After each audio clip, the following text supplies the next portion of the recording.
What's going on, duelists? It's your boy Nick, bringing you today on the channel a test hand video for my recently updated Volcanic deck list for the post-September 2024 ban list. For those of you new to the channel, welcome. My name is Nick. We do Yu-Gi-Oh! Content mainly focused around rogue and casual decks alike. If that's the kind of Yu-Gi-Oh! That you're interested in, then I highly encourage you to smash that subscribe button. We are currently working our way to 2,000 subscribers, and I need your help to get there. So Volcanic is a deck that I've actually been playing for quite some time now, actually since they got their new support in the previous Legendary Duelist set. And obviously I've gone through several iterations with this deck. I'm currently testing or playing a 60 card variant featuring a very small Snake Eye package.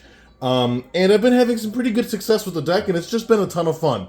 I will leave the profile linked in the description down below, but I know a few of the people that did watch that video requested me to do a test hand video, so I wanted to not only do that, but also kind of just talk about the deck in general as we do test hands, and kind of explain my thought process as far as like what lines you should be taking and where more or less you should be going with the deck in general based on the current hand you're dealt. So I thought that would be an interesting topic for a video. I'm not really sure how long the video is going to be. I mean, it'll be as long as it needs to, obviously, until we cover most subjects. I'll try to do multiple test hands and talk about different lines, different combos. And that's pretty much it. With the intro and stuff out of the way, I'm going to go ahead and pile shuffle the deck very quickly so we can draw our test hand. So while we go ahead and do that, make sure you're liked and subscribed. And like I said, the profile itself will be linked in the description below. So if you haven't checked it out already, I highly encourage that you do that, because this video is not really going to dive into more what the cards do. If you want to see like actual effects and stuff, I highly suggest you watch the profile first, because this video is strictly just going to be test hands and just going over combos and whatnot, and just going a little more in depth with the deck as far as the direction you should be taking with it. So let's go ahead and jump right into it. Alright, so we got the deck all pile shuffled and ready to rock and roll. So, like I mentioned, we're going to just be starting off with a test hand. We're going to start off like we're playing this out as if we're going first. So, our opening hand consists of Volcanic Shell, Volcanic Trooper, Electro Blaster, Called by the Grave, and Volcanic Scattershot. Pretty much a very strong opening in my opinion. Not only do we have an amazing starter, but we also have the extender in Electro Blaster as well.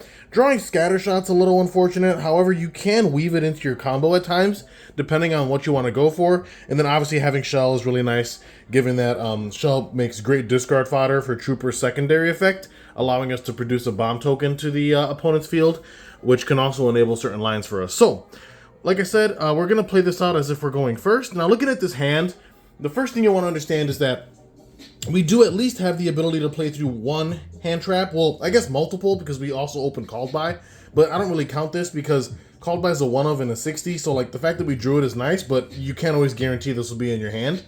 So this particular hand is obviously strong because we do have Called By, but we also have a starter and an extender, which makes this hand almost foolproof to most hand traps, except for something like maybe Impermanence.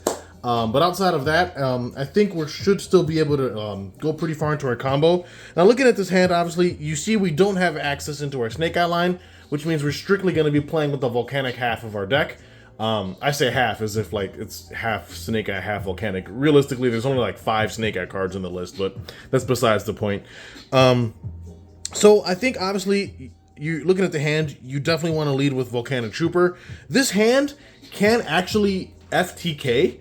Believe it or not. However, it's the Volcanic FTK. We're not going to be utilizing the Blaze Phoenix line that the Snake Eye combo can provide for us. We're going to be doing the OG Volcanic FTK combo, where you basically kill your opponent on their draw phase. Like, we're going to deal damage to them, put them at a threshold where as soon as they draw for their turn, they're pretty much cooked. So it's not really a first turn kill, because like they do get a turn. We just kill them in their draw phase, so they still don't get to play it necessarily, but we're getting into semantics. But either way, so in order for us to weave into the Volcanic FTK line, what you want to do is normal summon your Trooper, activate Trooper's effect on summon, but you want to trigger your Electro Blaster in the hand, which can chain block your Trooper, which is very cool, because this is even without the Called by the Grave. We could basically chain block our Trooper effect from cards like Ash Blossom, for example. Like, the only things that Trooper wouldn't be able to chain block are cards like Valor and or Impermanence. because, like I said, the last thing in the chain would be Electro Blaster. So if they had Ash Blossom, they could only stop the Electro Blaster. But again, we drew the Called By anyway, so Ash is pretty irrelevant against this combo. So Chainlink 1 Trooper, Chainlink 2 Blaster. Since we know more Special to Fire, we'll Special the Blaster. Blaster effect to send a level 8 Pyro from deck to grave, of which we will go ahead and send ourselves a copy of our Volcanic Emperor, of course. Send that to our graveyard. Very good dump, obviously. And now we'll go ahead and resolve the Trooper effect to search for a Volcanic card from the deck to our hand, which will obviously be our Volcanic Blaze Accelerator. Very strong card, obviously. Now at this point, what we want to go ahead and do is we want to give the opponent a body, because we want to make it so that we can utilize the full potential of our Volcanic Blaze Accelerator in the hand, and we cannot do that unless the opponent has a card on their field, or a monster on their field at least. So what we want to do is we're going to go ahead and use Volcanic Trooper's effect to discard any card in our hand. We're going to discard the Volcanic Shell. We're going to give our opponent a lovely bomb token. I'm just going to put the bomb token here to represent it on their side of the field. Hopefully you guys can see that just fine and there's not too much issue. Now that the opponent controls a bomb token, remember the token is a level 1 fire pyro, 1,000 to 1,000 are the stats, and if it's destroyed, the controller takes 500 damage. The controller in this case being the opponent. But what this sets us up for is we can now go Shell Effect Engrave, pay 500 to go ahead and search for another copy of Volcanic Shell, which is obviously very nice. Just giving us, you know, free resources and discard fodder is always a great thing. Now at this point, what we can do is we can activate the Volcanic Blaze Accelerator from our hand by going ahead and sending the original Blaze Accelerator from our deck to the graveyard in this case. That is an activation cost, so we got to send the original Blaze Accelerator from deck to grave. It doesn't have to go deck to grave, it could be from hand or field, but like I said, since it's a one-of, we rarely draw it, so we're just going to send it from deck to grave in this case. Now that we have our Volcanic Blaze Accelerator out on our side of the field, there's actually quite a bit that we can achieve at this point. We can use Volcanic Blaze Accelerator's first effect, allowing us to special summon a Volcanic from our hand. So we can actually go ahead and special summon our Volcanic Shell here to our side of the field. Now what that's going to enable is we can link off the shell to our graveyard to go ahead and make a Relinquished Anima play. Put that here in our extra monster zone. Hopefully you guys can see that just fine. And now what that does is we can now use Shell's effect in grave to search for the final copy from the deck to our hand. There it is. Now what this enables is this puts a spellcaster on our field. So an interesting thing that we can try to weave into here is we can go for the Greater Inari Fire setup by sending away our Trooper since he's already exhausted his use, and our Relinquished Anima, which is a level 4 lower fire and a spellcaster, to go ahead and use our Inherent Summon to bring out our Greater Inari Fire from the deck. Very interesting effect. Really fun when I pull that off at locals, because a lot of people tend to not know or understand what it is that I'm trying to do. And I'm just like, trust me, it'll make sense. So we summon out the Awakening of the Possessed Greater Inari Fire from our deck, and then we will burn our opponent for their first official burn damage of 1,000, since it burns equal to the attack of the monster they control with the highest attack, which in this case would be the token. So they take 1,000 damage just because. And now what we can do from this point onward, we can actually do quite a bit realistically. There's quite a few things we might want to set up here actually. So why don't we use Volcanic Blaze Accelerator's secondary effect now, where we can target a monster our opponent controls, send a level 1 Pyro from our deck to grave, and if we do, destroy that target. So we can go ahead and send ourselves our copy of Volcanic Rimfire here,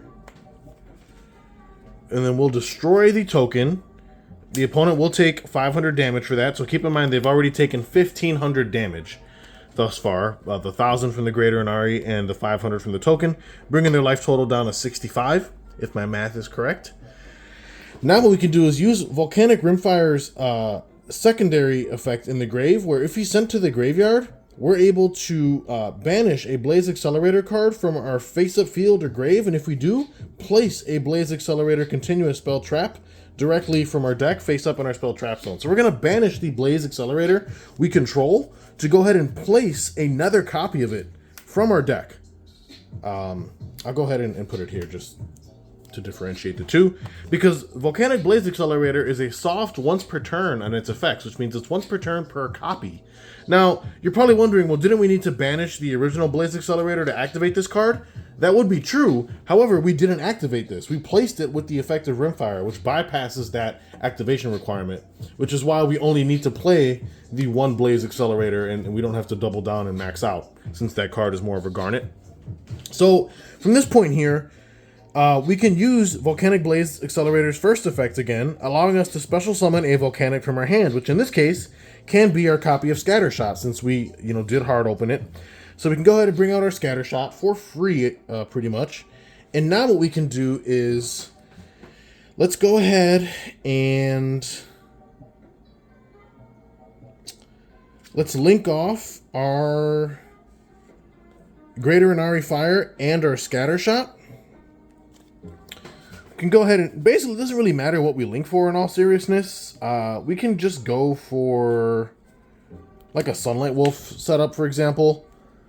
And what that'll do is that'll trigger both the Scattershot Engrave and the Inari Fire Engrave. Since it was sent from field to grave, we get to add a Spiritual Fire Art trap directly from the deck to our hand, and the Scattershot will burn the opponent for 500 damage, since it was also sent to grave. So there's our Spiritual Fire Art. So now, if my math is correct, the opponent should be at 6,000 life, because they've already taken 2,000 damage in total. And how we can do this now is that we have Emperor in the graveyard, courtesy of our Electro Blaster. Note that if we didn't open Electro Blaster, we could have just used Rimfire's effect to banish itself and then get to Emperor that way. But since we had Electro Blaster just gives us an alternate route to get to Emperor early, which is obviously really strong. So now at this point here, we can go ahead and we can banish the Rimfire, banish the Shell, and we'll banish the Shell to go ahead and summon out our Volcanic Emperor, activate the Emperor effect, and then chain block with the Sunlight Wolf, allowing us to go ahead and add our copy of Trooper back to our hand. And we'll go Emperor effect. He'll burn the opponent for 500 damage for each banished Pyro, which in this case is 3. So they'll take 1,500 damage here. And we get to set a Volcanic Trap directly from our deck to our side of the field, which will be the one-of copy of Volcanic Emission, which we can go ahead and set. And let's see what we can do now. So the opponent took an additional 1,500 damage, which they were at 6,000. So now that should bring them down to 45, if my math is correct. Which they're already in the danger zone. All we need to do with both Volcanic Emission and Kurenai, they're pretty much dead already on their draw phase. But if we want to continue extending, we can take the Sunlight Wolf and the Electro Blaster, link those off for a Promethean Princess line. And then we can go Princess effect, allowing us to bring back, doesn't really matter what we bring, we can bring back Scattershot just for the shits and grins. And then what we can do is we can go Promethean Princess and Scattershot link off for Ambler Whale, the amphibious swarm ship. And then Scattershot will burn for 500 again, because it's a mandatory effect, not once per turn. So now the opponent should be at 4,000 exactly. And at this juncture here, we can pretty much just set our Called By, set our Spiritual Fire Art Kurenai, and pass turn. Now, this doesn't look like much, obviously. But again, as soon as they draw for turn, how we're going to sequence this is we're going to go Volcanic Emission, use the secondary effect to target a Pyro on the field, and inflict damage to the opponent equal to that monster's original attack, or if we targeted a monster that we control, because we're going to target our Emperor, the damage is halved. So we're going to target our own Emperor, burn them for half of its attack, which it's 31. So half of that is 1550. So they drop from 4,000 to 2,550, if my math is correct. And then at resolution of Volcanic Emission, we're going to go ahead and activate Spiritual Fire Arcurni, tributing our Emperor, and then burning them for its full attack value, which is 31. But again, they would already be below, around 2,500 life. So with the burn effect of Kurni, they would effectively just die. Which is kind of how we do the FTK with the just Volcanics. And even if the FTK for some reason didn't work, which I don't see how they would need something in the draw phase to stop both of these cards, which is pretty slim. Because they're very hard to interact with. Nothing that they do can be really responded to with hand traps necessarily. So there's not much in the way of them beating around that play, at least on their turn, in the draw phase. But it gives us decent follow up. We still have Trooper for next turn plus a shell. Plus we'll get our draw for turn, which would have been fire ejection, which is obviously very strong. And even if for some reason we didn't get them under the 4,000 threshold, we can just sit on the Emperor, right? And each time they special summon, they take 500 damage. So once they commit anything to field, after one or even two summons, they're already within the danger zone of the Emission plus Kurani FTK, which is really strong. So I just thought that was really cool, and this just at least gives you some insight as far as how you should go about trying to do the Volcanic FTK setup. So let's run this back again. I'm gonna pile shuffle the deck again, and we're gonna draw a brand new hand, see what we draw, and kind of figure out where we want to go from there. But hopefully you guys liked that first test hand / combo tutorial. Let me go ahead and shuffle the deck really quickly. All right, just pile shuffle the deck. I'm gonna go ahead and cut. And like I said, if you guys are this far into the video and you're not subscribed, subscribe. Doesn't cost you anything, and all it does is support me in the long run. I'm going to continue bringing you duelists, really amazing and unique content that you won't find anywhere else. I know there's not that many people doing the in-depth Volcanic coverage like I am. So hopefully you guys are enjoying, this stuff. I know not everybody's a fan of Volcanic. Some people might be a little bit tired of Fire already, but honestly, the deck's just a lot of fun, and Volcanic's such an iconic anime deck. How could you not like this? So, this is going to be test hand number 2. So we're going to play this out again we're going first. We have Scattershot again, Volcanic Rimfire, Happy Guidance of Horus, the Called by the Grave. Again, that is absolutely insane how we drew that. Both test hands, it's one of. And Volcanic Rocket. So, this hand is a little more, I would say, bricky than the first hand, obviously. It doesn't have as many, it just has a starter, but not really any good extenders necessarily. The Happy's kind of a Garnet. At least we have Called By, which is, again, really insane that we drew that both times, given that it's a 60 card deck list. Having the Scattershot again, not ideal, but there are lines that can, like you saw how in the first combo, even though we drew it, we were actually able to get it out of our hand and actually utilize the burn effect to help assist with the FTK, which is pretty cool. So this hand, a lot worse than the first test hand, but still playable. My only concern is, like I said, you really don't want to see these two cards in the hand necessarily. It's not the end of the world with Scattershot because you can still make plays with it, but Happy specifically is definitely a Garnet you don't want to see, so that's a little unfortunate. So, looking at this hand, we should still be able to pull off the Volcanic FTK. It's going to play into Disruption a lot easier since we don't have the extender in Electro Blaster like we did on the first combo. So, luckily we do have Called By, like I said, so if they had Ash Blossom or even Veiler, we can beat that at the bare minimum. But as far as the cards like Imperm, we are going to probably get hurt by Imperm if we go normal summon Rocket and they Imperm it just off the rip. We're going to be in a really bad spot, unfortunately. So, let's go ahead and normal summon our Rocket. With that being said, we're going to go Rocket Effects to add a Blaze Accelerator card from deck or graveyard to hand. Hopefully the opponent chooses to let that slide. And we're going to go ahead and add ourselves the Volcanic Blaze Accelerator. At resolution, we can go ahead and activate the Volcanic Blaze Accelerator here by sending the Blaze Accelerator from our deck to our graveyard. It's the only thing about 60 card decks is like when you gotta search for something specific, it takes you so long. Anyway, dump the Blaze Accelerator to activate Volcanic Blaze. And we're at a very interesting juncture here, because again, we're not able to produce a body on the opponent's field, not with the hand that we have. So we're not going to be able to utilize Volcanic Blaze Accelerator's full effect. We're only going to be able to utilize the first effect to allow us to special a Volcanic from the hand. So what we're going to go ahead and do is we're going to use that effect to special summon out Rimfire from our hand to our side of the field. Let's see. Looking at this, to be honest, I don't know if the Volcanic FTK is still available with this opener. I'm starting to think it's not, actually, because I'm thinking about the lines in my head. So what I'm thinking is we're obviously going to have to link Rimfire and Rocket off for something. Trigger the Rimfire effect to banish itself, dump Emperor. We can still at least get the Emperor with this hand.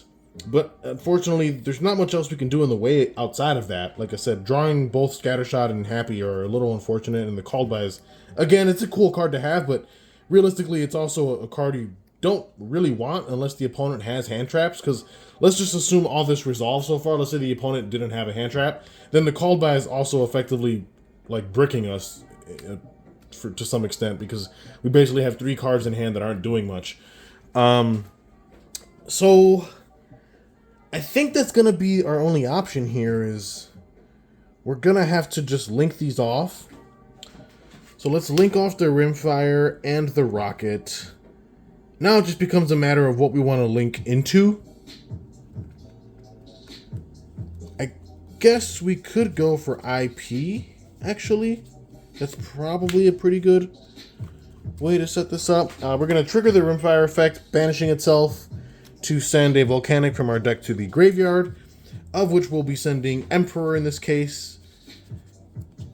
Now you're probably wondering, well, how are you going to summon Emperor? You don't have 3 Pyros to banish. Well, the cool thing is that you don't need 3 Pyros to banish. Emperor can banish a Blaze Accelerator card from the graveyard as well. Or not a Blaze Accelerator card, I think it's actually Blaze Accelerator. Oh no, it's Blaze Accelerator card. Okay, that's even crazier. So the beauty of this is that Volcanic Blaze sent Blaze Accelerator, the original one, to the graveyard. So to summon out Emperor, we can banish this and actually go ahead and bring out the Emperor. Trigger the effects to burn our opponent for 500 damage for each banished Pyro, which in this case is 1, so they'll take 500 here. And because we burned them, we'll get to set our trap card as well, which will be our Volcanic Emission. Very powerful trap. And then, I guess, outside of that, there's not really much else we can do in the way to extend. Like, we could weave into a Promethean Princess here. Princess can bring back Rocket, trigger Rocket again, because Rocket's not once per turn. And at that point, we could probably grab Blaze Accelerator Reload, which actually, because we have Scattershot in the hand, that might be the move. Because, like, or if we don't want to do that, we can just, like, set the Called By, obviously, pass turn here. On the opponent's turn, what we can do is see what they have first. Like, we can let them commit a little bit. What we can do is, at some point during their turn, we can go Volcanic Emission to bring out the second Volcanic Emperor, because we do play 2 in the list. Bring out the second Volcanic Emperor from our deck with the effect of Emission, ignoring its conditions. And what that means for us is that we can now use IP Masquerena and one of the Emperors to go into an SP Little Knight play. So we would still maintain the Emperor pressure with them burning themselves for each consecutive summon. And then we can still force an SP line, which could obviously function as really strong removal and whatnot. That's assuming we want to keep the IP on the field and not make like a Princess setup. If we do want to make a Princess line, then what we would do is, obviously this is still the Call By the Grave, we would go into Princess here, using the IP and the Emperor. It's so crazy to me that Princess is just like generic. It's really, really insane. So we'll make Promethean Princess here. Then what we can do is go Princess effect to bring back our Volcanic Rocket. We'll go Rocket effect, because again, he's not once per turn. That will allow us to search for a Blaze Accelerator card from deck or grave to hand. What we can grab is Blaze Accelerator Reload, the trap, which is obviously cracked because we have Scattershot in the hand, which obviously you know how that's going to work. So this is like option 2. Option 1 was sitting on the IP and Emperor and passing, and then using the emission to bring out your second Emperor, allowing IP plus Emperor to make SP, and you still have at least one other Emperor on the field to keep applying pressure. If you don't want to do that, you go down this line, which gives you Princess plus Blaze Reload, and then we can just go Princess and Rocket and link those off. That way we can at least put Princess in the graveyard so we can utilize her disruption there. And this will allow us to go ahead and make ourselves an Ambler Whale, which is obviously really annoying for our opponent to deal with. And even better because we also have IP in the grave. So like we can actually go, if Ambler Whale dies, we can actually revive the IP. To be fair, this is probably the better line. I think the first line sells the combo a bit short. I think this line is for sure where you want to be. I think the only thing is that the first combo plays under Nibiru, if I counted my summons correct, because it was Rocket, Rimfire, IP, that's 3, Emperor is 4. Yeah. So if you want to do the first setup, it plays under Nib. This setup plays into Nib a little bit, but it gives you the higher ceiling, obviously, which I think is great, because you can still force an IP into SP play with the help of Ambler Whale's Float, since we have an IP in the graveyard, plus Princess. Now what we can do here is set the Blaze Reload, pass turn. Now this looks extremely unassuming, right? Keep in mind they're down 500 life because when we summoned the Emperor, we burned him for 5 for the 1 banished Pyro that we had. On their turn, what we can do is, again, see what they have, you know, kind of like go fishing. We don't want to like shoot our shot too soon necessarily, but what we can do is at some point during their turn, activate Volcanic Emission, using the effect to summon out our second copy of Emperor from the deck, again ignoring conditions, and which allows us to apply pressure on the board with the help of Emperor, obviously. If I can find my Emperor, there it is. Which allows us to maintain pressure on the field, because every time they special summon, now they're going to take 500 damage.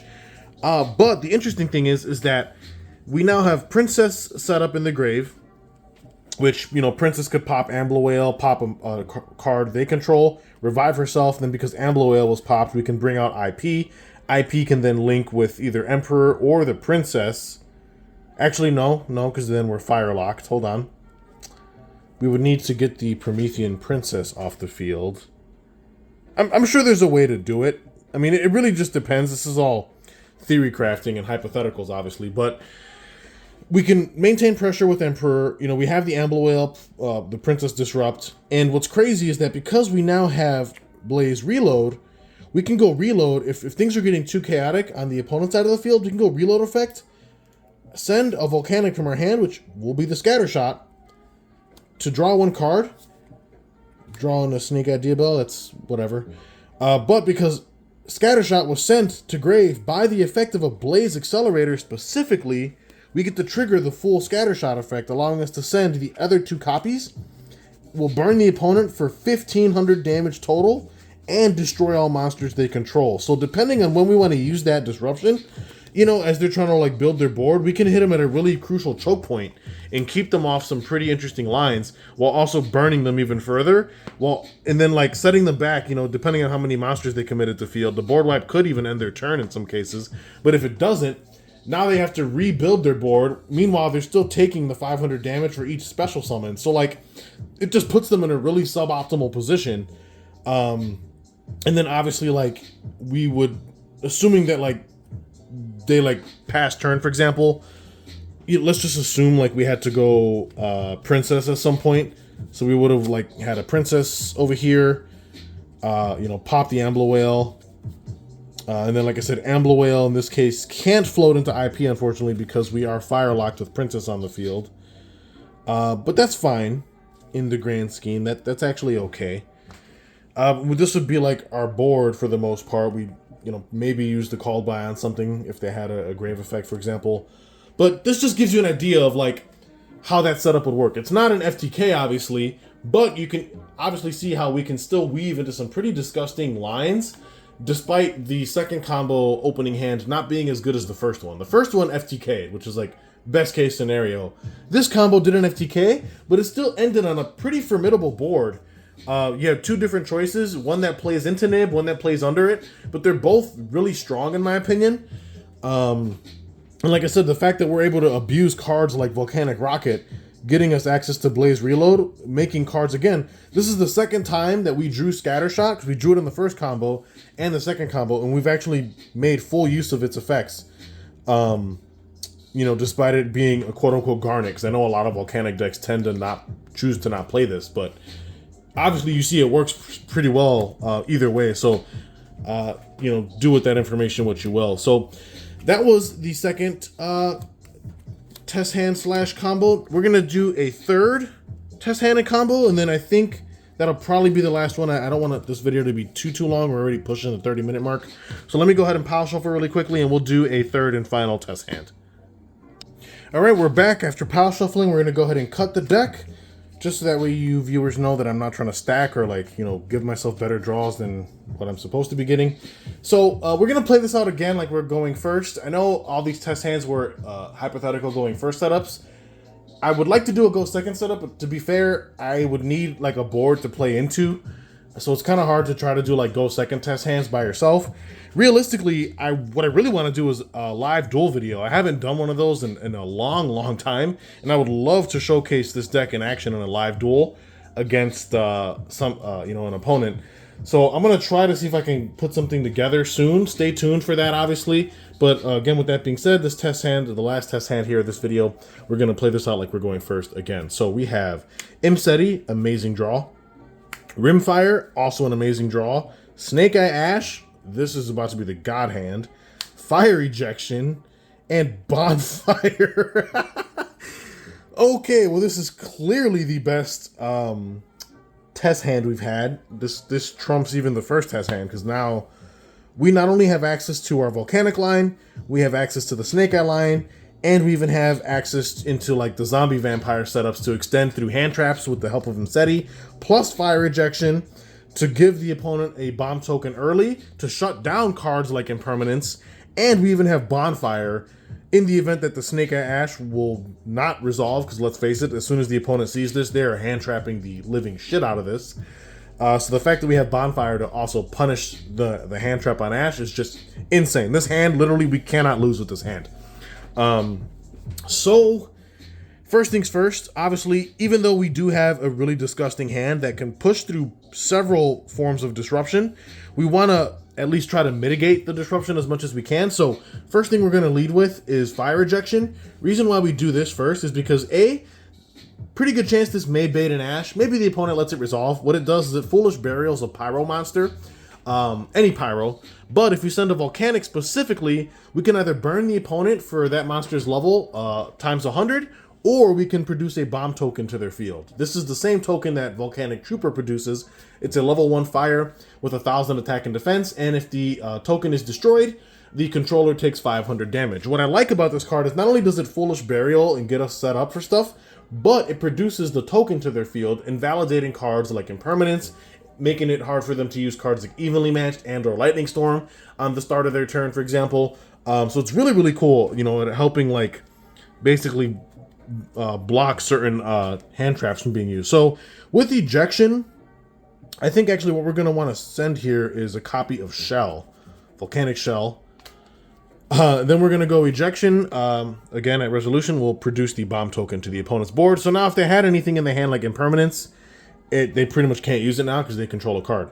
Now what we're going to do is go Shell Effect Engrave, pay 500 life to go ahead and search out Shell.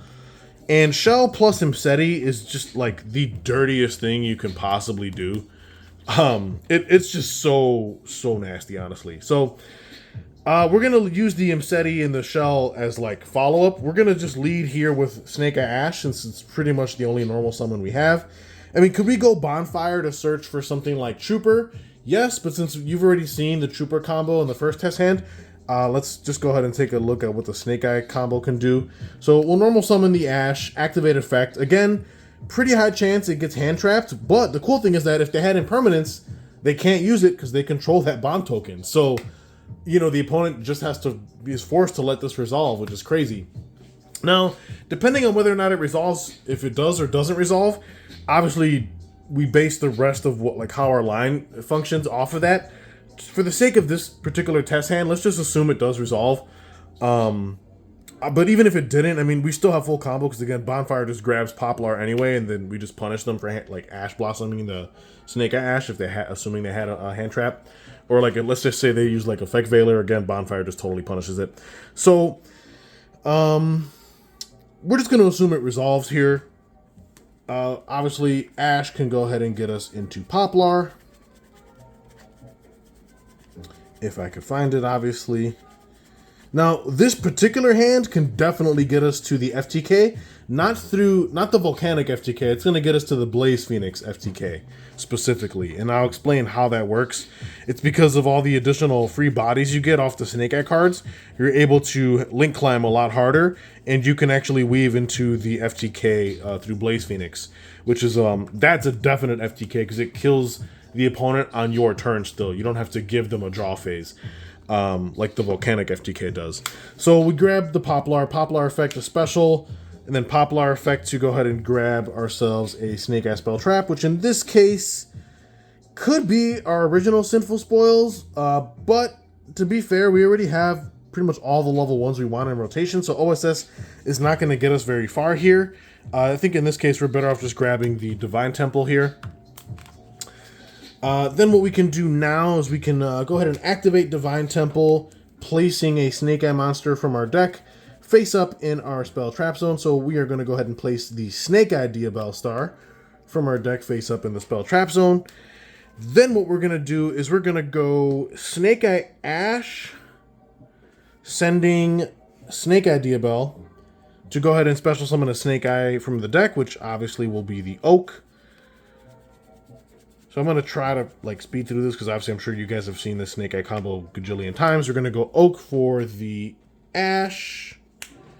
And now what we can do is go Oak effect, sending himself and Poplar, bring out the Flambird's Dragon.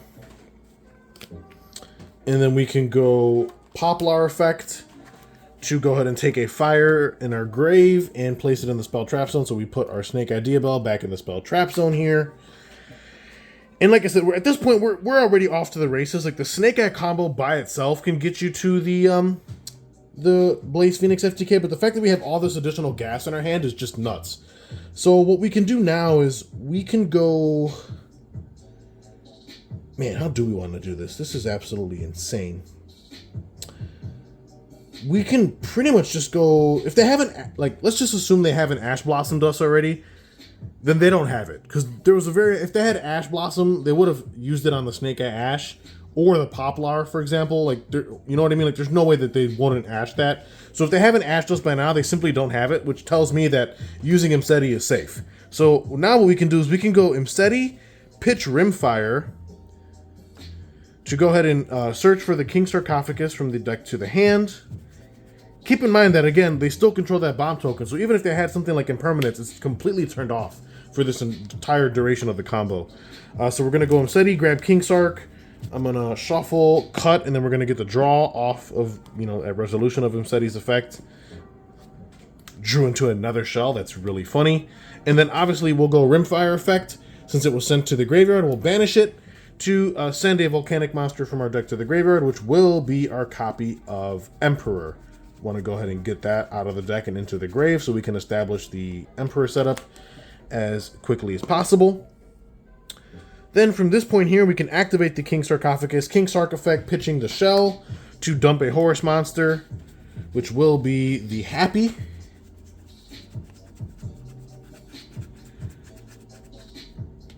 Then we'll go Shell effect in grave, pay 5, search for the third and final shell that is still in our deck somewhere.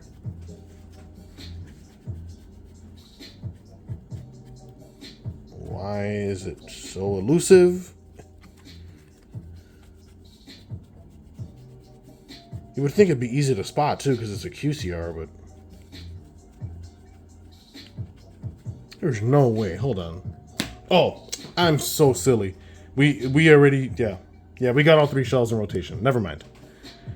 So we're not going to shell for shell, but we just dumped the shell off the King Sark to dump Happy, and then I guess we can go King Sark again, just pitch the remaining shell out of our hand just to get it out, and then we'll just dump a Imseti, another Imseti.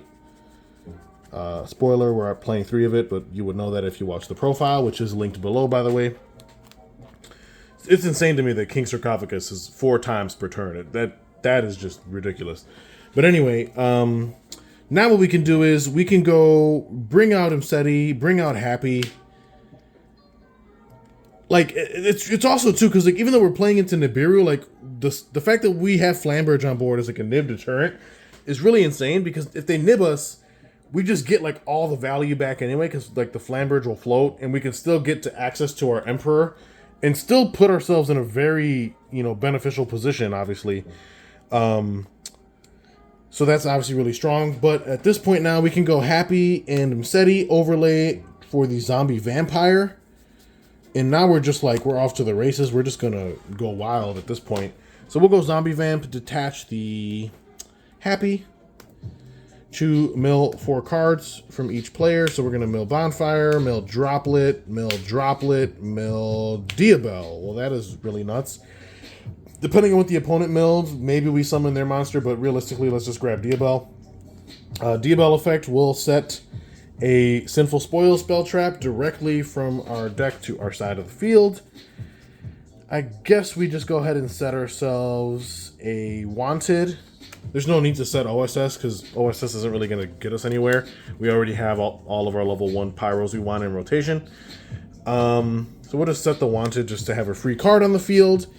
And now we can actually go Diabel and Ash, send those to grave, because Diabel is a spellcaster and Ash is a level 4 lower fire. We can go into our Greater Inari Fire setup from this position, because remember, the opponent still controls that token, which has, you know, 1,000 attack. So we can make Awakening of the Possessed, burn the opponent for 1,000 damage, which is the stat line of the token. And then we can go Zombie Vampire and Awakening of the Possessed. We'll link both of those off for our copy of Proxy F Magician.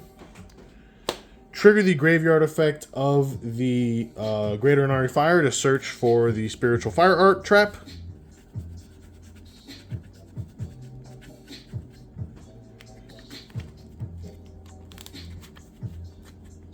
And now, you're probably wondering, well, where do we go from here? We have the ability to summon out Emperor from grave if we so choose to extend with, but we still have a Bonfire in our hand that we actually haven't done anything with yet, and we also can extend with the Snake-Eyed Diabel that's been sitting in our spell trap zone as well, which is another reason why we can play it through Nib so well, because if the opponent nibs us, like, we haven't even used Flamberge yet, and like Flamberge will still float, we can still go into the Snake-Eyed Diabel line and just still give ourselves like an insane amount of bodies plus Emperor. We can still, even through Nib, like make an insane board, which is really crazy. But what we can do here is let's go Bonfire. Now you're probably wondering, well, what do we search for? Because Poplar is already in rotation. Well, in the profile, I talked about this card, and it's crazy that it's going to come up now. We play Agnimal Candle for this exact moment. This is, if this card is added to our hand, except by drawing it, we can special summon it. This is basically Poplar at home on a level 4 Pyro tuner body. So we can go ahead and special summon it from the hand since it was added off of Bonfire.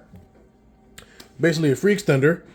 And now what we can do is, why don't we go... Now we're going to link off the Flamberge and Agnimal Candle for a copy of Barricade Borg. I mean, at this point, if they Nibiru us here, we're so far into the... Like, we still have access to Emperor and whatnot. We're going to go Flamberge Effect Engrave, float into 2 level 1, so let's just bring out, like, Ash and Oak. It really doesn't matter. What we're going to do here is we're going to actually use Proxy F's effect to fusion summon. So we're going to fuse using Snake Eye Ash, who's a Pyro, and Barricade Borg, who's a Machine.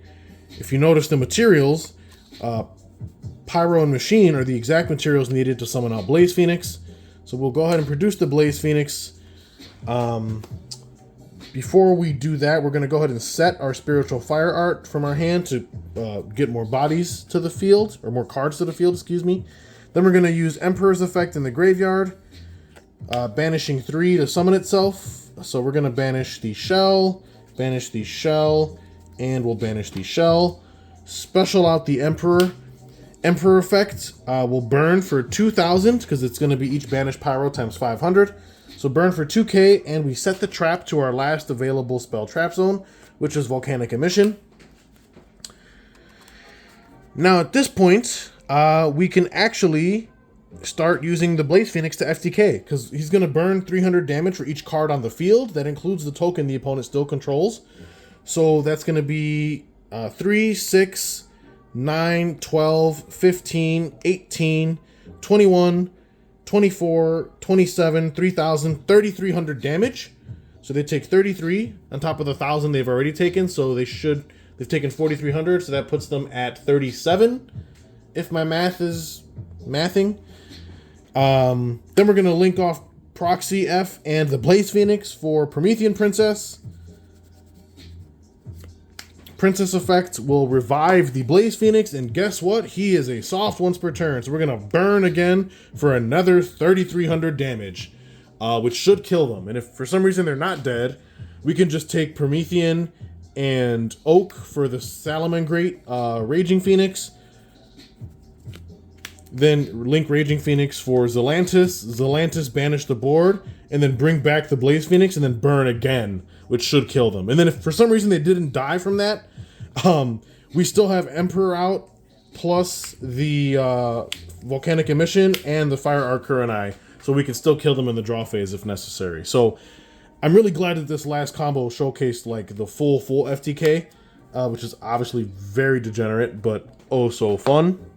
So hopefully you duelists enjoyed that. I know this was a bit longer of a video, but let me know down in the comments below what your thoughts are.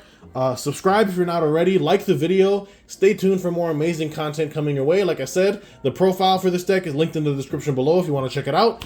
And with that being said, this is Nick hitting that end phase. Peace.